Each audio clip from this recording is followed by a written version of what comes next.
Mas eu queria continuar a meditar nesse texto nessa noite. Os versículos 6 e 7 chamam a minha atenção. Quando fizeram, pegaram tal quantidade de peixes que as redes começaram a rasgar-se. E então fizeram sinais aos seus companheiros no outro barco para que viessem ajudá-los. E eles vieram e encheram ambos os barcos ao ponto de começarem a afundar. A terceira lição que eu aprendi aqui sobre as águas profundas é que quando eu me disponho a aprender de Deus nas águas profundas da fé, quando eu me disponho a me aventurar nesse projeto de Deus para a minha vida, as bênçãos da graça, desse imponderável, elevado à potência da infinitude divina, elas não apenas nos abençoam, mas essa bênção se espalha e alcança as pessoas que estão ao nosso redor. Lá está Pedro com o seu barquinho nas águas profundas e ele começa a pescar. E na hora, eu acho que ele não pensou muito. Quando o pescador consegue pegar peixe, o que ele tem é alegria, não é? E aí ele começa a puxar a rede, e ele começa a ver que tem muito peixe, que é um cardume que está passando por lá, e ele começa a puxar e vê que se ele puxar a rede, ela está tão pesada, ela vai se rasgar, ela vai se romper. Então ele deixa o peixe mais ou menos preso na rede, mais ou menos puxado mais dentro da água para diminuir o seu peso, e começa a acenar lá para a praia: vem logo. E o povo está olhando: o que é que Pedro está acenando lá? Vem. E eles entram rápido, pensando que talvez tenha algum problema, um acidente, alguma coisa. Mas quando eles vão chegando, eles estão vendo o cardume de longe, eles estão vendo a rede quase se rompendo, e eles dizem: pega a rede aí, joga também, vamos pegar. Até aqueles que não estavam nas águas profundas foram alcançados pela bênção daqueles que se aventuraram a entrar nas águas profundas com Jesus. Eu quero dizer uma coisa para você: se você está buscando Jesus de todo o seu coração, Deus vai abençoar a sua vida. Mas não vai abençoar só a sua vida, vai abençoar a sua casa, vai abençoar os seus filhos, vai abençoar os seus netos, vai abençoar as pessoas com quem você trabalha, vai abençoar os lugares por onde você passa, porque Deus está derramando graça abundante sobre você, e essa graça espirra, e essa graça se espalha, e essa graça alcança as pessoas. Há muitos anos atrás eu me lembro de uma senhora italiana, casado com um italiano. Na verdade ela vivia junto com esse italiano há 25 anos, e ela se converteu e queria se batizar, e a nossa visão é que o casamento é um valor, que ela precisava então se casar com esse homem. Não havia nenhum impedimento para esse casamento, a não ser aquele pensamento contemporâneo de viver juntos. E aquela senhora então começou a orar e buscar de Deus, e ela falou para mim assim: pastor, meu marido não quer se casar comigo, nós já vivemos há 25 anos, ele está até bravo com eu conversar com ele é um italiano bravo, né? Como é que vai ser? E eu disse: olha, a gente vai orar, se a senhora me permitir, eu vou conversar com ele. Fui lá conversar com ele, ele ficou bravo o dia que eu cheguei na casa dele, uma conversa particular, porque essa senhora tinha 3 filhos, e os 3 filhos não sabiam que eles não eram casados, era um segredo de Estado naquela casa. E aí então eu cheguei num dia que os filhos não estavam, e aquele homem estava bravo, carrancudo, e aí: pastor, o que o senhor está pensando? Quando eu casei, quando eu comecei a viver com essa mulher, ela era pura, e negócio assim, que você está... Não, eu não estou falando nada, eu estou só dizendo que Deus tem algo mais para vocês. Bom, o final da história é que eles casaram. Ele me convidou para ser padrinho do casamento deles no civil, não é? Depois dei uma bênção para aquele casamento, e começou uma coisa interessante naquela casa. Ela era a única crente naquela casa, mas uma mulher de oração. uma mulher de temor a Deus. E aí aconteciam as coisas e o marido vinha para ela e dizia assim: mulher, você precisa orar por isso. Acontecia outra coisa, ela dizia assim, vinha o filho, a filha, e dizia: mamãe, a senhora precisa orar por isso, por nós.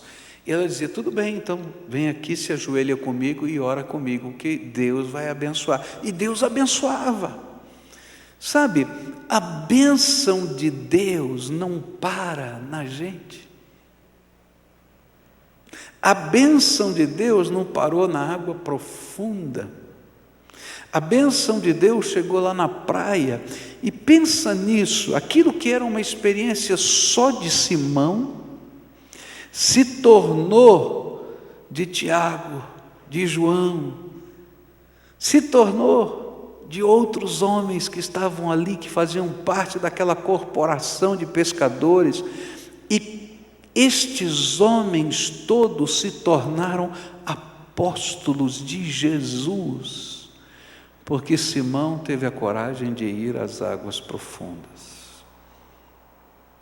Quando Deus chama você para esse aprofundamento da fé, para esta entrega mais do que total, absoluta, Ele derrama bênção sobre a sua vida, mas essa bênção não para lá no seu quarto, não para lá no seu lugar de oração, ela vai se espalhando e vai gerando bênção sobre outras pessoas, temor do Senhor sobre outros corações, e as respostas de Deus começam a chegar.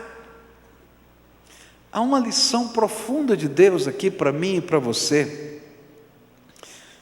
Deus quer fazer a bênção dele se espalhar. E Ele está usando a tua vida para fazer parte dessa história. Tem pessoas que estão bem pertinho de você, que Deus quer abençoar. E que talvez não tenham a coragem de dar o passo de fé, de entrar no barquinho, de molhar as redes de novo, mas que vão ficar tremendamente impressionados com aquilo que Deus vai fazer na tua vida. E por causa daquilo que Jesus fez na sua vida, eles vão se achegar ao Senhor Jesus. Num dia de batismo como esse, nós ouvimos o testemunho de uma senhora que estava no púlpito dando testemunho, junto com o seu filho, e sentado na galeria daquele ginásio, tinha um senhor que era o esposo dela, um homem viciado em bebida, sua vida inteira, que tinha feito um monte de bobagem, perdido inclusive a casa que moravam. E depois da sua conversão, Jesus fez uma transformação tão linda na vida dele, ele foi liberto daquele vício, foi transformado pelo poder de Deus.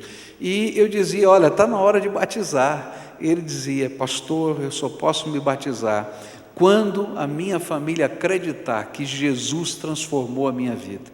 E eu nunca mais vou me esquecer daquele testemunho. Estava lá a esposa e o filho, e eles deram o seu testemunho de conversão e disseram: olha, nós estamos aqui hoje pedindo o nosso batismo, porque nós vimos o poder de Deus transformando a vida do nosso esposo. E ele estava sentado no último banco da galeria, e aí então a esposa chamou-o pelo nome e disse assim: querido, você pode se batizar, porque nós cremos que Jesus mudou a sua vida. Entende? A bênção de Deus não para na gente. Deus quer espalhar essa bênção na sua vida e através da sua vida, na sua casa e através da sua casa.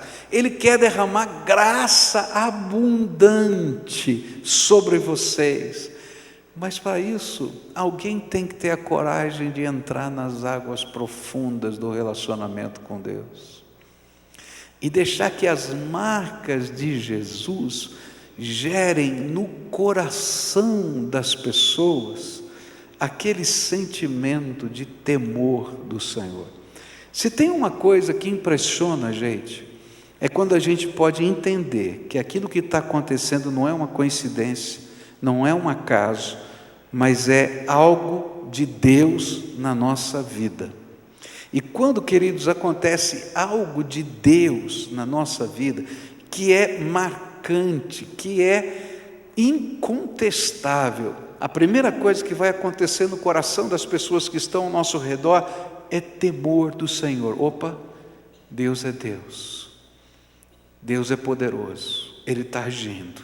Eu não consigo explicar, eu não consigo entender, mas algo de Deus está acontecendo.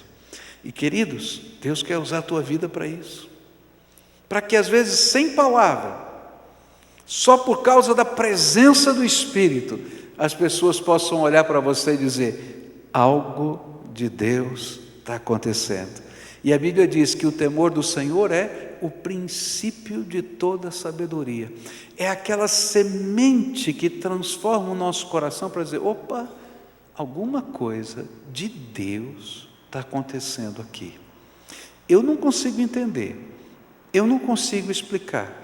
Eu posso até tentar achar respostas ou explicações, mas aqui dentro do meu coração eu sei que algo de Deus está acontecendo.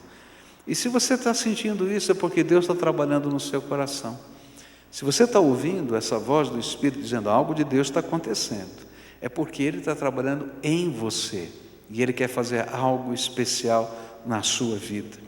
A última coisa que eu queria dividir com vocês nessa noite é que as águas profundas nos levam a entender quem é o Senhor de toda a bênção. E aí os versículos de 8 a 11 vão nos ensinar assim: quando Simão Pedro viu isso, prostrou-se aos pés de Jesus e disse: afasta-te de mim, Senhor, porque sou um homem pecador. Pois ele e todos os seus companheiros estavam perplexos com a pesca que haviam feito. Como também Tiago e João, os filhos de Zebedeu, sócios de Simão. Jesus disse a Simão: não tenha medo, de agora em diante você será pescador de homens. Eles então arrastaram seus barcos para a praia e deixaram tudo e os seguiram. Essa parte final do texto para mim é impressionante. Os peixes que pareciam ser o centro da história são abandonados junto com os barquinhos na praia. Eles não tinham passado a noite inteira pescando? Pescador vive do quê? De vender o peixe. E quando pega um cardume, vai deixar na praia? De certo não apodreceu lá. Muita gente foi pegar os peixinhos, né? Ele: pode levar, leva o peixinho aí. É interessante, né? É interessante como o pescador fica, né? Eu me lembro de uma vez que eu fui fazer uma pesca e pegamos bastante peixe, peixe pequenininho, mas bastante peixe, e peixe dá trabalho para limpar. E a regra lá em casa é o seguinte: se pescar, traz limpo, porque aqui não vai limpar, porque vai fazer sujeira, vai ficar cheirando, você traz limpo. Bom, e aí então pegamos os peixes, tinha alguns companheiros, e tem alguns pescadores tranquilos, disse: não, eu não quero levar o peixe não, porque não quer limpar, dá trabalho, né? E aí eu olhei para aquele peixe todo, e um outro irmão olhou para aquele peixe todo: vai largar o peixe aqui, e começamos a limpar peixe. Eu nunca limpei tanto peixe na minha vida. Que coisa! Chegou uma hora que eu estava com as costas quebradas, meus dedos machucados e tudo, de tanto limpar peixe, mas eu não queria deixar nenhum. Eu vou deixar peixe coisa nenhuma, eu vou levar tudo, vou encher meu freezer. E eu fico imaginando, do jeito que eu sou, se eu ia conseguir deixar os peixes na praia. Eu ia ficar doido, mas eu pesquei tudo isso, né? Bom, já viu que eu não sou lá grande coisa de pescador. Quando pega alguma coisa, então tem que valorizar. Mas eu fico imaginando o que ia no coração de Pedro para ele largar todos os peixes lá na praia. É porque ele tinha algo maior do que a pesca. Ele tinha descoberto algo maior. Ele tinha recebido um presente melhor do que a pesca. Eu creio que naquela hora Pedro entendeu que Jesus era o Messias prometido e aguardado pelo povo de Israel. É por isso que ele vai fazer essa oração tão estranha: Jesus, vai embora, porque eu sou um pecador, eu não sou digno de ficar do lado do Messias. E de repente Jesus diz assim para ele: não fica com medo não, Pedro, eu tenho algo maior para você, mais do que esses 2 barcos cheios de peixes, mais do que pescar cardume. Eu vou fazer de você um pescador de homens. Eu acho que Pedro não entendeu nada, sinceramente. Eu acho que naquele instante Pedro não tinha a dimensão do que significava esse convite de Jesus. O que significaria para aquele homem ser um pescador de homens? O que significa? Eu não sei, mas eu sei que o Messias, o Filho de Deus encarnado, está me chamando e está desejando que eu seja cooperador dele em alguma coisa. Eu não tenho a mínima ideia do que significa ser pescador de homem, mas estou junto, e eu não largo mais desse homem, porque é um privilégio tremendo andar, viver, adorar, seguir Jesus de pertinho. E aí, à medida que o tempo vai passando, ele vai entender o que significa ser pescador de homens. Sabe quando eu acho que Pedro vai entender o que significa ser pescador de homens? Quando Jesus ressuscita, encontra-o nesse mesmo lugar, e ele pesca pela segunda vez. Agora não são mais cardume para encher 2 barcos, mas 153 grandes peixes. E Jesus pergunta para ele: Pedro, tu me amas? E ele vai responder 3 vezes a essa pergunta de Jesus, e Jesus vai dizer: apacenta os meus cordeirinhos. Eu creio que só depois de 3 anos, quando Jesus sobe aos céus, e ele começa agora a pregar o Evangelho e cuidar da igreja do Senhor na cidade de Jerusalém, é que ele vai entender a dimensão dessa palavra. Mas o importante é que, apesar dele não entender tudo o que significava esse convite, ele estava disposto a deixar o barquinho, os peixinhos, tudo para trás, porque ele conhecia quem estava fazendo o convite a ele. Eu quero dizer para você que na sua vida é assim, na minha vida também é assim. Às vezes nós não temos a dimensão do que Deus vai fazer. Às vezes Deus nos chama, e diante desse chamado, e diante da revelação da grandeza de Deus, nós temos alguns sentimentos muito parecidos com o de Pedro. Nós nos sentimos pequenininhos demais, impotentes demais, incapazes demais, pecadores demais, ou simplesmente a gente tem medo. Medo de começar de novo, medo de deixar o peixinho na praia e não ter peixinho para amanhã, medo de largar os barcos e as redes, medo de seguir Jesus de perto, medo de não saber para onde vai, como vai ser, de que jeito vai ser. A gente tem medo. E aí então são importantes essas 2 palavras de Jesus: não temas. Por quê? Você vai estar comigo, o problema é meu. Não temas, você vai estar comigo, o problema é meu, eu sou o Senhor. Uma vez eu estava tão angustiado, e estava orando, pedindo respostas de Deus por alguns problemas que estavam acontecendo. E aí eu estava lendo um devocionário, e essa é uma das maneiras que às vezes Deus usa, né? Uma palavra que está escrita num devocionário e toca no teu coração.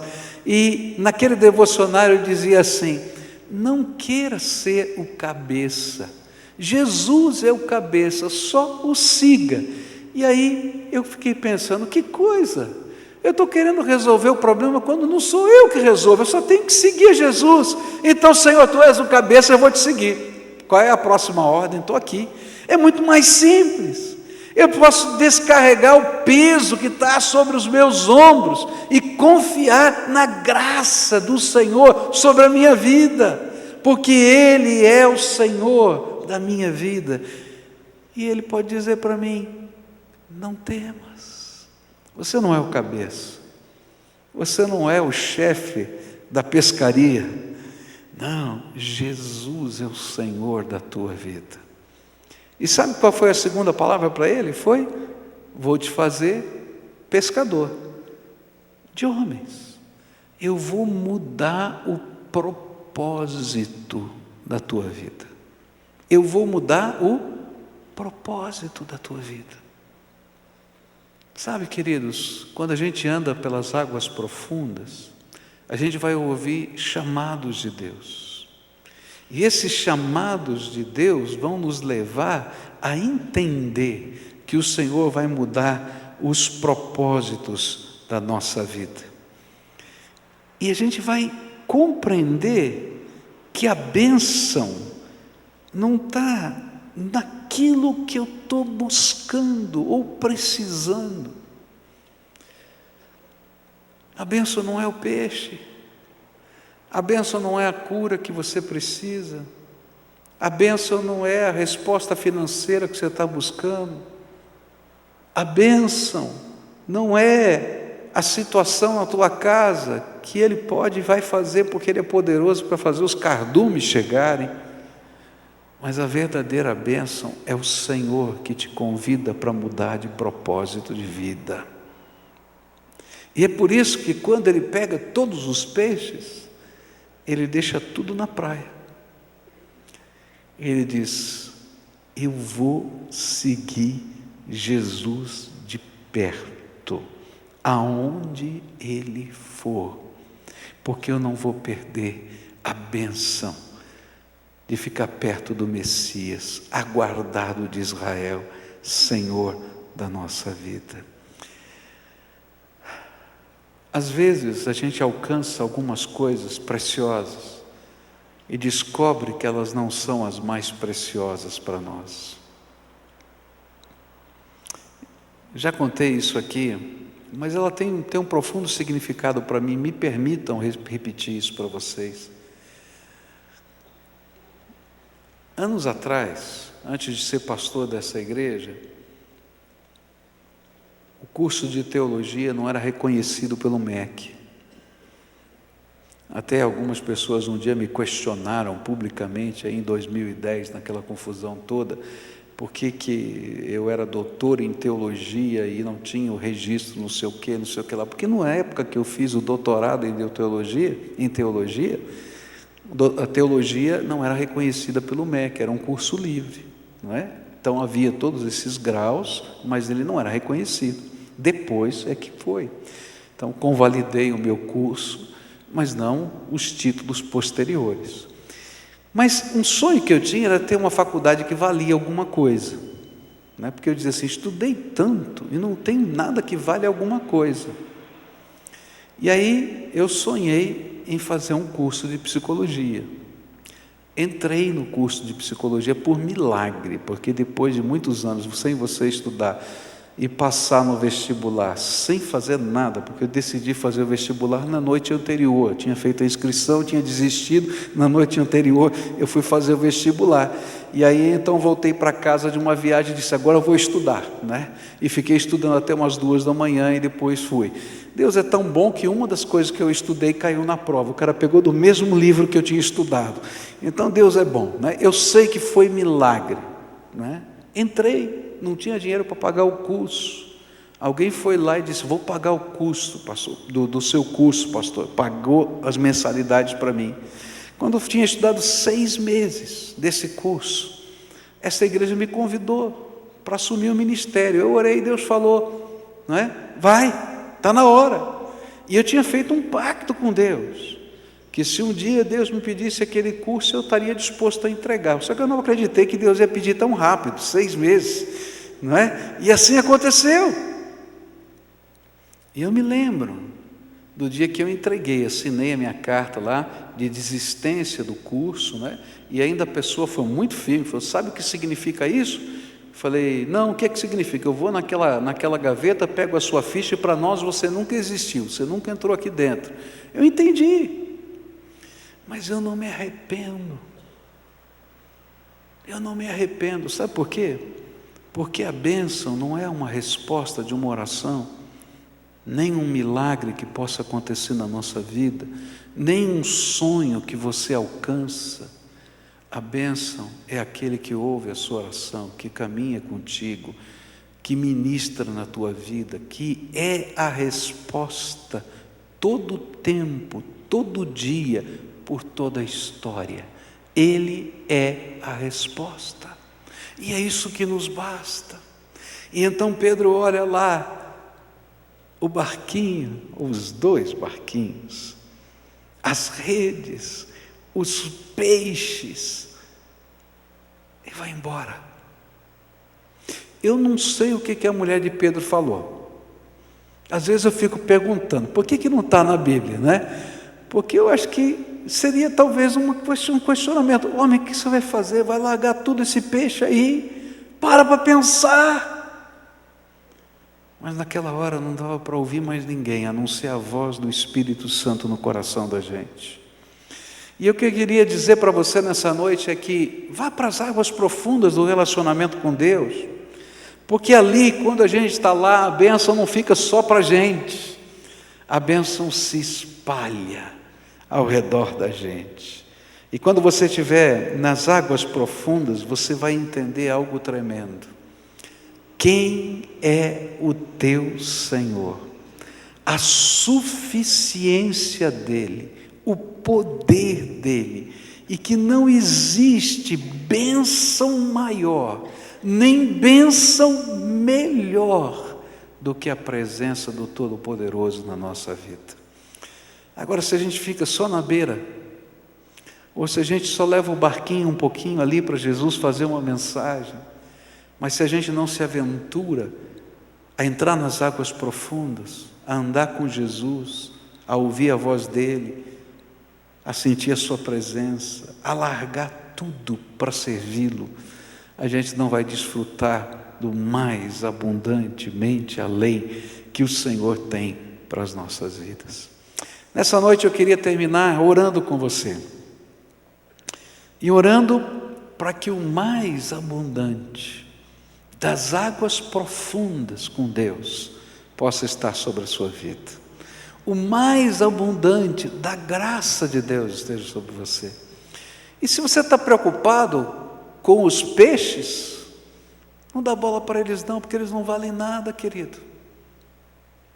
Peixe, você vai vender ou tem que comer o cardume inteiro, porque vai apodrecer. E se você tentar comer o cardume inteiro, você vai se enjoar, que nunca mais vai querer peixe na tua vida. Não é verdade? Então, não se preocupa com os peixes. Ah, mas e os equipamentos todos? Não se preocupa, porque aquilo que Deus tem para você é maior.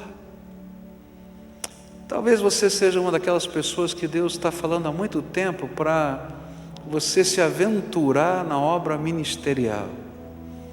Essa semana conversei com um casal precioso, membro da nossa igreja, alunos do CFM, que Deus está tocando o coração deles, e os 2 são profissionais e estão indo para ser missionários na China, estão largando tudo.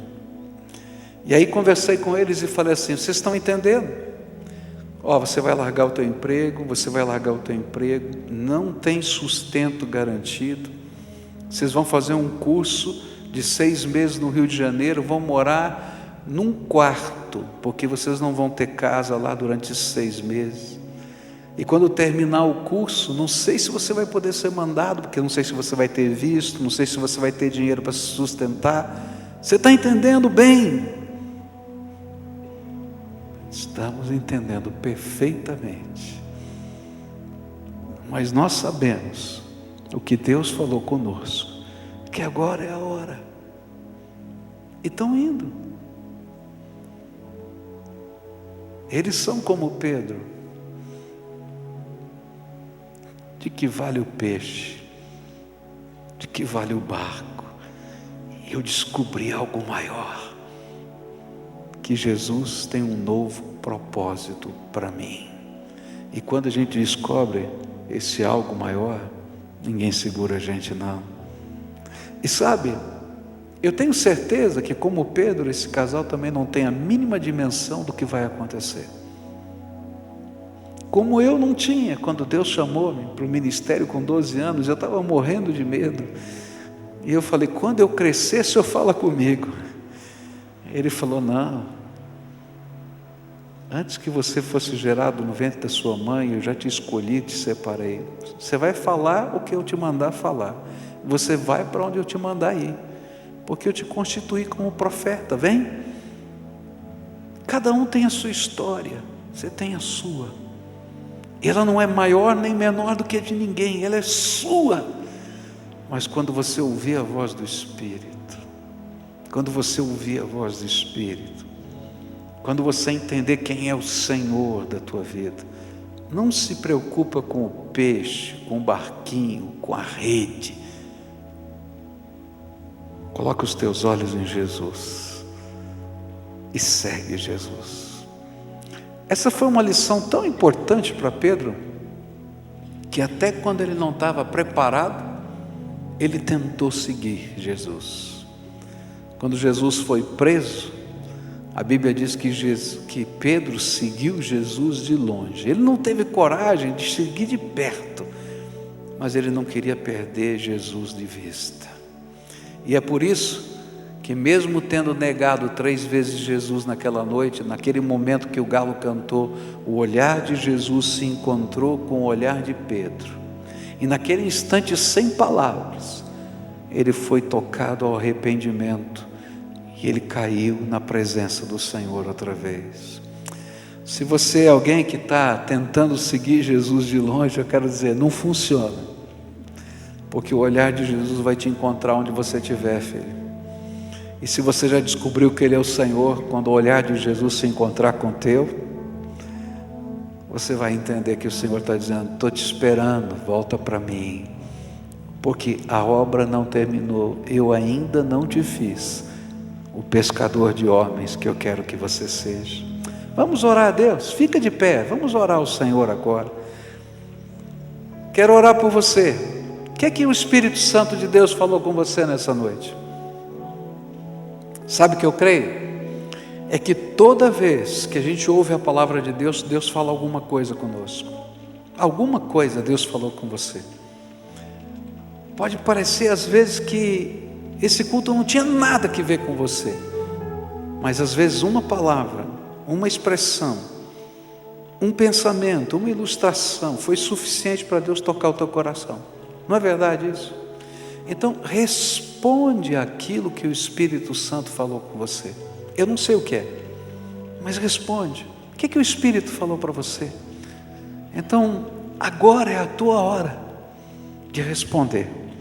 Jesus já entrou no barquinho, já te levou para as águas profundas, já fez você lançar a rede, agora é a tua hora. E pode parecer uma tolice o que você vai responder, não faz mal, porque se for uma tolice como Pedro falou, vai embora Jesus, não aguento. Jesus olhou para ele e disse, Pedro, não temas, vou mudar o propósito da tua vida. O importante é que ele respondeu, e na sinceridade do coração dele, Deus trabalhou na vida desse homem. Senhor Jesus, nós estamos em pé na tua presença, ouvindo a voz do teu Espírito Santo. Nós ansiamos por ver, Senhor, a tua bênção se espalhando através de nós. Nós ansiamos por entender a tua grandeza, a ter os nossos olhos abertos para perceber que tu és o Senhor. Alguns de nós estamos focados, Senhor, só na pesca, só no peixe, só na rede, só no barco, e nos comparativos disso com a nossa vida, o trabalho, a família, as lutas, os medos, as dificuldades, os confrontos e conflitos. Senhor, abre os nossos olhos para ver quem está conosco no barquinho. Abre os nossos olhos para entender por que o Senhor nos leva às águas profundas. Abre os nossos olhos para ouvir o teu chamado. Mas abre o nosso coração, a nossa mente, a nossa alma, para deixar tudo na praia, para seguir o Senhor de perto, no lugar que o Senhor tem para nós e no propósito que tu tens para as nossas vidas. Nesta hora, Pai, derrama a tua bênção sobre esse teu povo, que eles sejam os propagadores dessa bênção na sua casa. E se há alguma família aqui, Senhor, que essa bênção não chegou por alguma razão, quem sabe até pela luta de um coração, ó Pai, em nome de Jesus, faz chegar essa bênção agora, que essa bênção se espalhe. Senhor, se tem alguém aqui, Senhor, que ainda não fez aquela entrega total, absoluta, mas Senhor ainda está pensando no peixinho que está na praia. Ah, Jesus, revela a tua glória, revela a tua glória, para que eles possam entender que vale a pena estar com aquele que é poderoso o suficiente para pegar 2 peixinhos e multiplicá-los para sustentar multidões. Louvado seja o teu nome, porque o Senhor é poderoso para chamar os cardumes. Louvado seja o teu nome, porque o Senhor é poderoso para fazer os cegos verem. Louvado seja o teu nome, porque o Senhor é poderoso para fazer, Senhor, os coxos andarem. Louvado seja o teu nome, Senhor, porque o Senhor é o nosso Salvador amado, o Messias, a verdadeira bênção do Pai para nós. Fica conosco e leva-nos para os nossos lares guardados na tua paz. É aquilo que oramos no precioso nome de Jesus. Amém e amém.